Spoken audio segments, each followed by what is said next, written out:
నమస్తే, నేను మీ కుప్ప పద్మిని. ఇన్నాళ్ళు మీ సపోర్ట్ ని నాకు అందిస్తూ, మీ ప్రేమని నాకు అందిస్తున్న ప్రతి ఒక్కరికి కృతజ్ఞతలు. ఇప్పుడు చూడబోతున్న ఈ వీడియో కూడా ఖచ్చితంగా మీకు ఉపయోగపడుతుంది. లైక్, షేర్ అండ్ సబ్స్క్రైబ్ చేసి మీ ఇష్టాన్ని అలాగే మీ సపోర్ట్ ని నాకు అందించండి. అలాగే ఈ వీడియో పట్ల మీ అభిప్రాయాన్ని కమెంట్ సెక్షన్ లో కమెంట్ చేసి నాకు తెలియజేయండి. నమస్తే. నమస్తే, వెల్కమ్ టు అవర్ ఛానల్. నేను పద్మిని. ప్రస్తుతంతో పాటు ప్రముఖ ఆధ్యాత్మికవేత్త, ప్రముఖ న్యూమరాలజిస్ట్, లక్ష్మీ నరసింహస్వామి ఉపాసకురాలు శ్రీమతి స్రవంతి గారు మనతో పాటు ఉన్నారు. మాట్లాడదాం. నమస్తే అక్క. నమస్తే పద్మిని. దత్తుడి గురించి మాట్లాడుతూ ఉన్నా, దత్తుడి గురించి వింటూ ఉన్నా, తెలుసుకుంటూ ఉన్నా చాలా సంతోషం అనిపిస్తుంది. దగ్గర అయ్యే ప్రయత్నం చేయాలి అని ఖచ్చితంగా అనిపిస్తుంది. ఇలా అనిపించడం స్వామి అనుగ్రహం ఖచ్చితంగా. అయితే మొగలిచెర్ల దత్తాత్రేయుల వారి గురించి ఒక్కసారి ఎప్పటి నుంచో అనుకుంటూ ఉన్నారు మీరు, చెప్పాలి ప్రేక్షకులకి అని. ఎటకేలకు చెప్పేటటువంటి రోజు వచ్చింది, వినే భాగ్యం కూడా మాకు కలిగింది. చెప్తారా? మనము ముందు అసలు స్వామి నా జీవితంలోకి ఎలా వచ్చారు, నాకు ఎలా అసలు పరిచయం అయింది అనే దాని మీద మీకు చెప్తాను. ఎప్పుడైతే దత్తాత్రేయ స్వామి గురించి మనం దండం పెట్టుకుంటుంటామో, శ్రీపాదుల వారి గురించి దండం పెట్టుకుంటుంటామో, ఆయన పరంపర అనేది మనకు ఆటోమేటిక్ గా మన దగ్గరికి వచ్చేస్తూ ఉంటుంది అనమాట. అలా వచ్చే సాధనం ఏంటి అని అంటే, మన దగ్గర ఉన్న మొబైల్, మన సెల్ ఫోన్. ఏదో నేను ఫేస్బుక్ లో చూస్తుంటే శ్రీ దత్తాత్రేయ స్వామి వారి లీలలు అని చెప్పి వచ్చేది. దత్తాత్రేయ స్వామి వారు అని చెప్పి ఈయన ఫోటో ఉంటే ఎవరో లేని నేను మామూలుగానే ఎప్పుడన్నా చదువుకుంటూ వెళ్ళేదాన్ని. అంతగా మరి ఎవరు అనేది ఖచ్చితంగా చూడాలి అని నేను అనుకోలేదన్నమాట. అనుకోకపోయేసరికి ఒకళ్ళు లీల రాశారనమాట. ఏమని అని అంటే, వాళ్ళ పెద్ద బాబు ఎప్పుడు కూడా డ్రింక్ చేస్తూ ఉంటాడు, చిన్న అబ్బాయి మంచి పొజిషన్లో ఉన్నాడు, ఇద్దరు మగపిల్లలు, ఇద్దరిని సమానంగానే పెంచాం, చక్కని చదువులు చదివించాము, ఎందుకు ఈ బాధ మనకి, వాడు ఎందుకు అలా తయారయ్యాడు అని చెప్పి ఆ తల్లిదండ్రులు బాధపడి మొగలిచెర్ల వెళ్ళారట. వెళ్ళి అక్కడ నిద్ర చేసి ఇంటికి వచ్చేసరికి ఆ పెద్ద పిల్లవాడు తాళం వేసిన ఇంటి ముందు కూర్చుని ఉన్నట్ట. మంచి డ్రెస్, సూటు బూటు వేసుకుని నీట్గా రెడీ అయ్యాడు. ఏంట్రా, ఏంటి ఇలా వచ్చావు, మేము ఊరెళ్ళామని తెలీదా అంటే, మీరు ఎప్పుడు వస్తారా అని వెయిట్ చేస్తున్నానమ్మా, ఇవాళ ఖచ్చితంగా వస్తారని చెప్పారు కదా అని వచ్చాను, నేను ఇంకా తాగనమ్మా, నేను మంచి ఉద్యోగంలో జాయిన్ అయ్యానని చెప్పాట. బాబా, అసలు దర్శనం చేసుకున్నంత మాత్రమా. ఎక్కడ దాకా మొగలిచెర్ల మాల్యాద్రి కొండ అంటాను, చూసాము, మాలకొండ అని అంట, మా పక్కనే మొగలిచెర్ల ఉంటుంది అనమాట. అయితే అక్కడ అలా అనుకున్నప్పుడు ఏమైంది, అది విన్న తర్వాత అవునా ఇంత పవర్ ఉందా అనుకున్న తర్వాత నాకు అసలు ఒక్క కథ కూడా రావడం మానేసింది. ఆయన గురించి తెలియక ముందు అన్ని చాలాసార్లు మనకి హింట్ ఇచ్చారు కదా.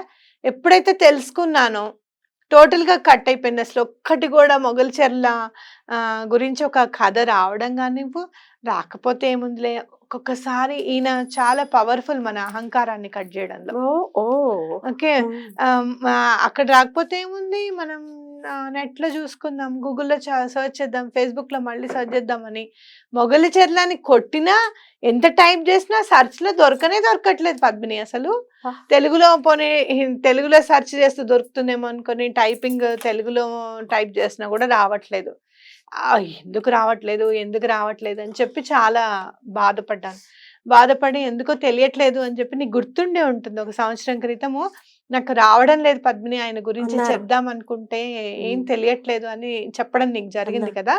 ఇక్కడి నుంచి నేను మెట్రోలో వెళ్ళేటప్పుడు కూడా మనస్ఫూర్తిగా దండం పెట్టుకున్నాను, స్వామి మీరెవరో తెలియనప్పుడు మీ గురించి చూయించారు, చదువుతూ ఉన్నాను, అంత శ్రద్ధ వహించలేదు అన్నమాట వాస్తవం. ఎప్పుడైతే నేను శ్రద్ధ వహించి అవునా ఆయన గురించి తెలుసుకున్నాము అని చెప్పి నేను అనుకున్నప్పుడు మీ గురించి చెప్పకపోవడము అనేది, మీకు ఏమైనా కోపం వచ్చినా లేకపోతే నన్ను ఏమన్నా పరీక్షించదలుచుకున్నా నన్ను క్షమించండి. అదేదో నేను కావాలని చేసింది కాదు. నా జీవితంలో జరిగిన కొన్నిటి గురించి అమ్మో జాగ్రత్తగా ఉండాలి అని అనుకున్న జాగ్రత్త వహించడమే తప్పించి అది అహంకారం అని మాత్రం మీరు అనుకోవద్దు అని చెప్పి నేను మనస్ఫూర్తిగా దండం పెట్టుకున్నా. 2 నిమిషాలకి మొగలిచెర్ల ఊరు ఇది, దీని ఫోన్ నెంబర్ ఇది అని చెప్పి నాకు మొబైల్లో వచ్చింది. అప్పుడు అనుకున్నా, ఆహా మనం ఆధ్యాత్మికంగా మనం ముందుకు వెళ్ళాలి అని అంటే గనక ఇది ఒక మెట్టు మనకి ఈయన గురించి చెప్పడం అని కానీ తెలుసుకోవడం అని కానీ చాలా మొదటి మెట్టే. ఇంకా మనకి ఇంకా ఇంకొంచెం మెట్టు మనం పైకి వెళ్తామని చెప్పి నాకు అనిపించింది. వెంటనే ఫోన్ కూడా చేసి చెప్పారు నాకు. అవును. నాకు గుర్తొచ్చింది ఇప్పుడు. కరెక్ట్. అట్లా అలా అయిన తర్వాత ఇంకా ఒక్కొక్కటి ఒకటి తెలుసుకోవడం ఆయన గురించి. ఆయన అవధూత. ఆయన చాలా చిన్న వయసులోనే ఓన్గా సమాధి చెందారనమాట ఆయన. ఇలాంటివన్నీ ఇలా విన్న తర్వాత నాకు చాలా అనిపించింది, వెళ్ళాలి వెళ్ళాలి అని అనుకోవడము. అలాగే నేను ఒక పని మీద అని చెప్పి నేను దత్తాత్రేయ స్వామి దగ్గరికి వెళ్ళాలనుకుంటున్నాను, నాకు ఎందుకో వెళ్ళాలనిపిస్తుంది, 7 రోజులు నేను అక్కడే ఉంటాను అని చెప్పాను, నన్ను గుర్తుందా? అప్పుడు వెళ్ళే ముందు నాకు ఈయనది ప్రసాదమును ఈయన చరిత్ర నాకు వచ్చిందనమాట. ఇప్పుడు బయలుదేరుతున్నానంటే ఒక గంటలో వచ్చింది నాకు ఈయన ప్రసాదం అని బుక్. అది వచ్చింది. అక్కడికి వెళ్ళిన తర్వాత దత్తాత్రేయ స్వామి వారి శ్రీపాద శ్రీవల్లభులు నృసింహ సరస్వతి స్వామి వారి సన్నిధిలోనే ఈ బుక్ చదవడం జరిగింది. మరి చెప్తారా స్వామివారి వైభవం? అలాగే అది ఆంధ్రప్రదేశ్ లోనే ఉండటం అనేది మన భాగ్యంగా మనం ఖచ్చితంగా అనుకోవాలి. ఇది చెప్పే ముందు నేను మాత్రం ఒకటి చెప్పాలనుకుంటున్నాను. మీరు చూస్తే కనుక మన లక్ష్మీ నరసింహ స్వామికిను దత్తాత్రేయ స్వామి వారి అవధూతలకి చాలా దగ్గర కనెక్షన్ ఉంది అనేది గట్టిగా నమ్మండి. స్వామే అవధూతలుగా అవతరిస్తారు అనేది కూడా గట్టిగా నమ్మండి. అవినాభావ సంబంధం ఉంది అని ఖచ్చితంగా నమ్మండి. మీరు శ్రీపాద శ్రీవల్లభుల చరిత్రలో కూడా నరసింహ సరస్వతి అవతారాలు గురించి చెప్తూ ఉంటారు. శ్రీపాద శ్రీవల్లభుల చరిత్రలో నృసింహస్వామి గురించి ఇన్ని అవతారాలని చెప్పి రాసి అందరి అవతారాల్లోనూ నేను ఉన్నానని చెప్పి స్వామి చెప్తారు. అలాగే నృసింహ సరస్వతి అవతారంగా నరసింహ అన్న పేరు, అలాగే సరస్వతి అన్న పేరుతో నేను మళ్ళీ పుడతానని చెప్తారు. ఆయనే నరసింహస్వామి అవతారంగా మనం భావించాలి. ఇక్కడ కూడా నరసింహస్వామికి ఏముంది అని అంటే, స్వామి వారు మాలకొండ అని అంటారు. మాలకొండయ్య అని మన లక్ష్మీ నరసింహస్వామిది పెద్ద గుడి ఉందన్నమాట. కొండపైన మాలకొండలో ఉంది. అదేంటంటే శనివారం మాత్రమే ఓపెన్ ఉంటుంది గుడి. అక్కడ ఆ గుహల్లో స్వామి వారు తపస్సు చేసుకునేవారు అనమాట ఈ అవధూత గారు. ఆయన పేరు శ్రీ వేణుగోపాల స్వామి పూర్వనామము. ఈ నిజంగా చాలా అదృష్టవంతులు అనమాట.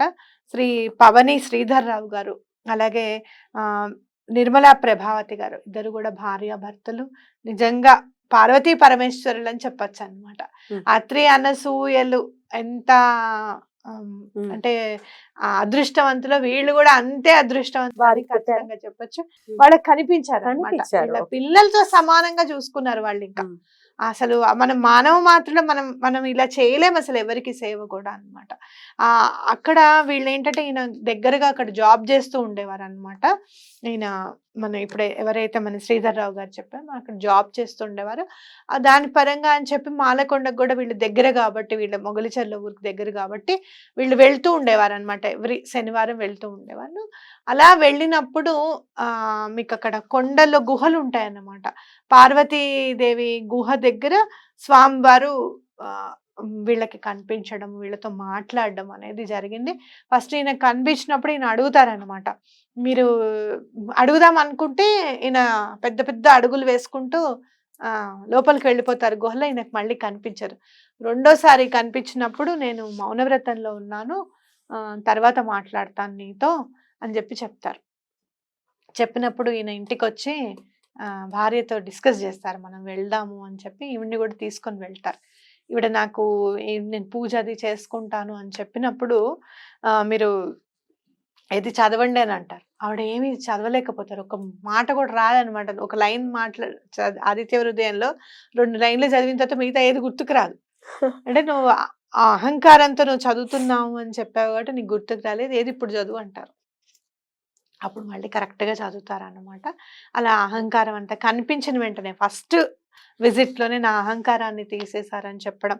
ఈవిడ చెప్తూ ఉంటే మనకి ఆవిడ పక్కనే కూర్చొని మనతో మాట్లాడుతున్నట్టుగా అంత సరళంగా ఉంటుందన్నమాట ఇదంతా కూడా.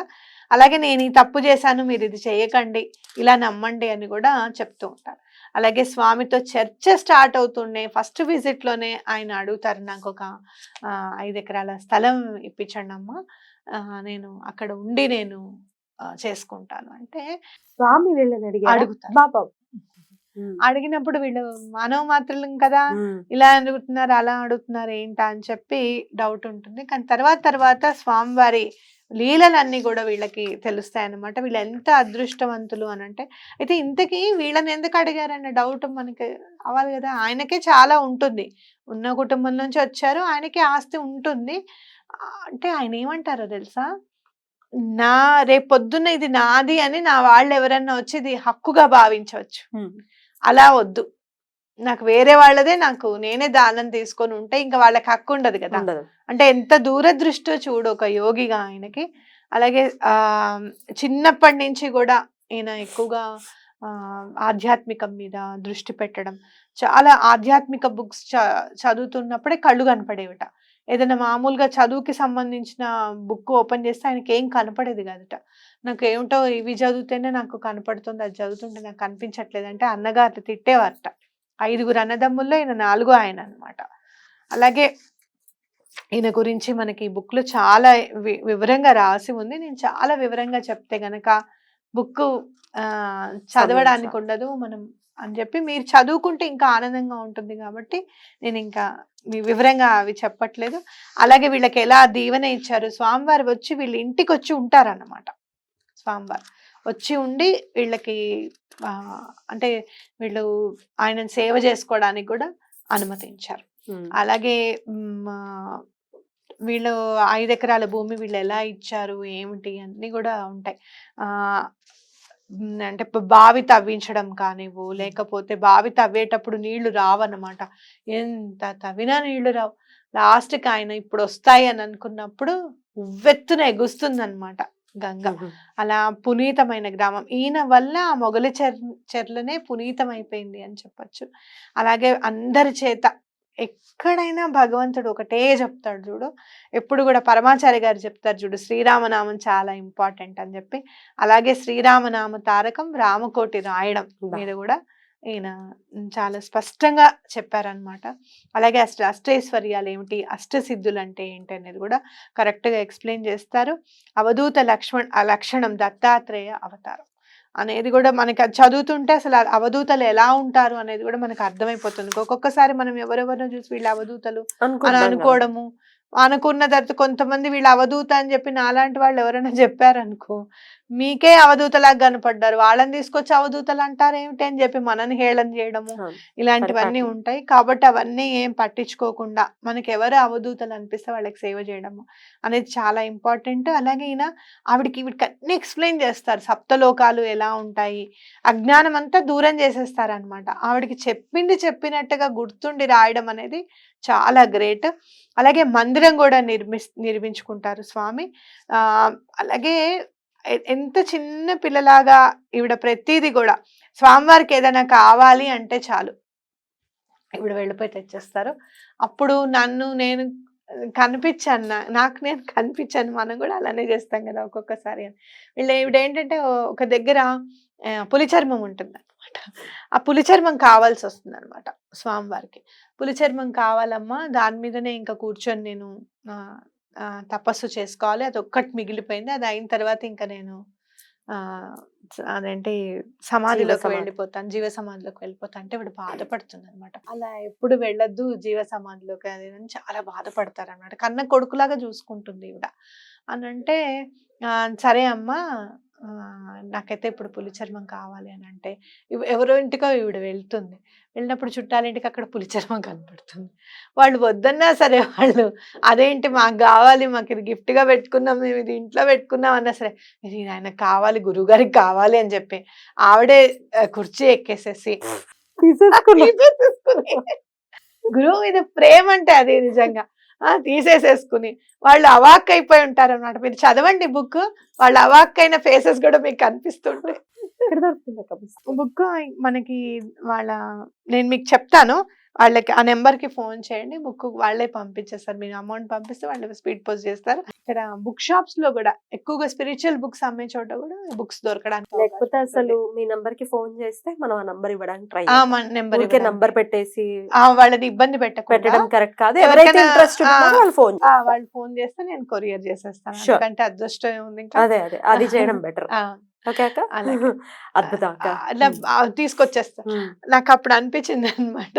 అంతకు ముందు రోజు 4-5 రోజుల క్రితమే మనం మన్నెగూడకు వెళ్తున్నాం కదా, వాళ్ళ ఇంట్లో రుద్రాక్ష చెట్టు ఉందన్నమాట. మాకు రుద్రాక్షలు కూడా ఉన్నాయండి, రుద్రాక్షలు తీసానంటే నాకు కొన్ని ఇవ్వరు, నేను కొంచెం గాండుగోపురంకి ఇస్తాను, స్వామికి ఇస్తాను అని చెప్పి అలానే అడిగాను కదా. ఇచ్చారా? నేను కూడా ఇచ్చారు. ఏం చేస్తారు వాళ్ళు, మంచివాళ్ళు. అదే లేకపోతే మీరే వాడు కూడా తీసేసుకుంటారు. సాధనలో ఆవిడ తీసుకున్నట్టు మీరు స్వామికి ఇవ్వాలి అని ఉద్దేశం. అదే మీకోసం కాదు. ఇవ్వాలని చెప్పి. అట్లానే స్వామివారికి పెద్ద జటాజూటం ఉంటుంది అనమాట. అంత జుట్టు చూడు అసలు, చాలా జుట్టు ఉంటుంది అనమాట. ఇదంతా ఆయనకు ఓపెన్ చేసుకుంటే ఇక్కడ వరకు వస్తుంది జుట్టు. అయితే ఆ జుట్టుని కత్తిరించేసుకుంటారనమాట ఒక రోజు. ఏం చేశారు ఆ జుట్టు నన్ను అడుగుతుంది ఈవిడ. అంటే ఎవరికో ఇచ్చేసానమ్మా అని అంటారు. నాకు ఇవ్వాలి కదా, నేను సవరణ చేయించుకుంటాను కదా అని బాధపడుతుంది. ఎందుకంటే ఆవిడ అన్ని పెద్ద పెద్ద సాహితీవేత్త కదా, పెద్ద పెద్ద వాటికి వెళ్తుంది అనమాట. ఆయన పెట్టుకొని వెళ్తే ఇంకా నేను చాలా బాగా మాట్లాడతాను కదా అని ఆవిడకి ఇష్టం. అయితే అది ఒక ఆవిడ దగ్గరికి వెళ్తుంది కదా, లీల చూడు, ఆవిడని పిలిచి అసలు 50 రూపాయలే చాలా ఎక్కువ, అలాంటిది 250 రూపాయలు ఇస్తాను, ఆ జట అది నాకు ఇచ్చేసాయని అడుగుతుంది. తీసేసుకుంటారు. తీసుకుంటే ఆ అమ్మాయి అంటుంది 250 రూపాయలు ఇచ్చినా నేను ఇవ్వను అంటుంది. ఇంకా అనుకుంటుంది ఇంత ఇచ్చినా కూడా ఇవ్వను అంటుంది చూడు, అసలు అసలు స్వామివారిని అనుకోవాలి, ఆ అమ్మాయికి ఎందుకు ఇవ్వాలి, నాకు ఇవ్వాలి కానీ అని అనుకుంటుంది అనమాట. అనుకొని భర్త 250 అయినా సరికి ఆయనకు బాధ అనిపిస్తుంది. ఆ రోజుల్లో చాలా ఎక్కువ ఎక్కువ కదా. 250 అంటే. అని అంటే ఆ అమ్మాయి ఇక్కడ నిద్ర పట్టదట. వెళ్ళి ఆవిడకి ఇచ్చేసాయి అన్న మాటే వినపడుతోందంట. పొద్దున్న ఎప్పుడవుతుందా అని అనుకున్నాను, ఇదిగో నాకు ఇది వద్దు, మీ 250 కూడా వద్దు, ఈ జుట్టు మీరే తీసుకోండి అని చెప్పి ఇచ్చేస్తే ఈవిడ సవరం అది చేయించుకుంటారు. ఆ తర్వాత చాలా పెద్ద పెద్ద సాహితీ వాటికి వెళ్ళడము, ఆవిడ చాలా అనర్గళంగా మాట్లాడడము. ఇదివరకు అంటే మీరు ఇప్పుడు ఇంకా చాలా బాగా మాట్లాడుతున్నారండి అని నలుగురు ఆవిడని ప్రశంసించడము, ఇది స్వామివారి అనుగ్రహం అని చెప్పి ఆవిడ చెప్పడం అనేది జరుగుతుంది అనమాట. ఇక్కడ మనం చూసుకుంటే గనక స్వామివారు చక్కగా ఎలా అంటే కపాల మోక్షం, స్వామివారి కపాల మోక్షం అనమాట. ఆయన సమాజం అంటే భయపడుతున్నారని చెప్పి కపాల మోక్షం పొందుతారు ఆయనంతటా ఆయనే. అసలు చాలా పవిత్రమైనది, చాలా మహిమాన్వితమైన స్వామి అని ఖచ్చితంగా చెప్పుకోవచ్చు. ఇప్పుడు అక్కడ ఉన్నారా అక్క? అంటే ఆయన సమాధి, ఆయన గుడి ఉంది. గుడి ఉంది. గుడి ఇది చాలా. అలాగే ఈవిడ ఏం చేశారంటే దత్త దీక్ష అని చెప్పి కూడా అక్కడ ఏర్పాటు చేశారనమాట. ప్రతి సంవత్సరం కూడా చాలా మంది వచ్చి, ఇప్పుడంటే వాళ్ళిద్దరు భార్యాభర్తలు ఇద్దరు స్వర్గస్థులయ్యారు, దత్త దీక్ష తప్పకుండా తీసుకొని ఇన్ని రోజులు అని చెప్పి చేస్తారనమాట. అద్భుతం. చాలా బాగుంటుంది పద్మిని చదివితే. అయితే స్వామి గురించి ఒకే ఒక్క మాటలో చెప్పాలి అని అంటే గనక, చాలా మీరు ఏం చేయాలనుకుంటున్నారో, మనకి ఎక్కడైతే అహంకారం ఉండకూడదు, అహంకారాన్ని త్యజింపజేస్తారు. ఆయన దగ్గరికి వచ్చే ముందే క్లెన్స్ చేసేస్తారు. నాకు ఎలా చేశారు అవునా, ఆయన దగ్గరికి వచ్చే ముందే క్లెన్స్ చేసేస్తారు మనల్ని. అలాగే ఆయన గురించి తెలుసుకోవాలి అని అనుకుంటే గనక ఇది నా గురించి అని చెప్పి క్లియర్ గా చెప్తారు. మొగల్చెర్ల తప్పకుండా వెళ్ళండి, తప్పకుండా ఎలాంటి నెగటివ్ ఎనర్జీస్ ఉన్నా కూడా క్లియర్ అయిపోతాయి. చరిత్రలో కూడా రాస్తారనమాట, చాలా మంది రావడము. అలాగే స్వామివారి అనుగ్రహం కావాలి అనుకుంటే గనక శ్రీరామనామాన్ని తప్పకుండా రాయడము, శ్రీరామనామాన్ని ఎప్పుడు కూడా చదువుతూ ఉండడం అనేది కూడా చాలా ఇంపార్టెంట్. అద్భుతం అక్క, చాలా బ్యూటీ ఈ రోజు అవును స్వామి గురించి చెప్పడం అంటే. రైట్, థ్యాంక్ యూ అక్క, నమస్తే.